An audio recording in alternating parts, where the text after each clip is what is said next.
Replacing a passenger CV axle on a 2016 Malibu. So right now we're going to take the tire off. So the lugs on this one is a 19. So use a 19, take the tire off. Okay, so now we're going to use a 10 mil, take this bolt out, and we're going to take this bolt right here. That's for the wheel speed sensor, because we're going to be dropping this knuckle down in order to get the axle out. So we got to make sure everything up here is loose so nothing gets hung. We'll go ahead and do that.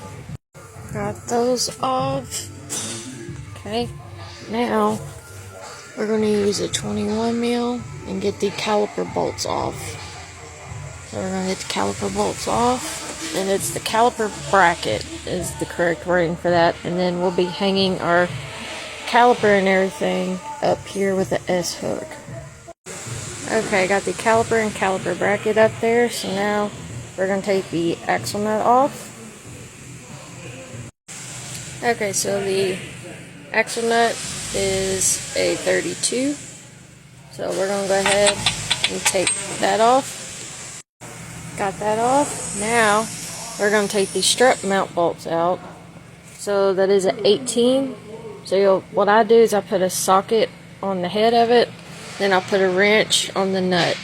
So we'll go ahead and get both of those out, and when we do, this hub assembly is going to drop forward. Got the nuts off the back, so now we're just going to tap these bolts out. Okay, we got that off. So this is free. Now we're going to work this axle out of here. And now that we have this out, we're going to raise the car up, and we're going to go pry on the other end and pop this baby out. Okay, so now we're going to use a pry bar, and we're going to pry right on this lip here. Don't pry on the metal, but the lip of the actual shaft. And we'll pop it out. Gotta give it a good jerk. Okay, so with the Chevrolets, apparently when you pull those out, they're gonna pick up transmission fluid. But on the other side of things, I don't think this is gonna work. I do believe we got the wrong axle. So this is just great. Now we're at a stopping point. So I'll have to continue this later.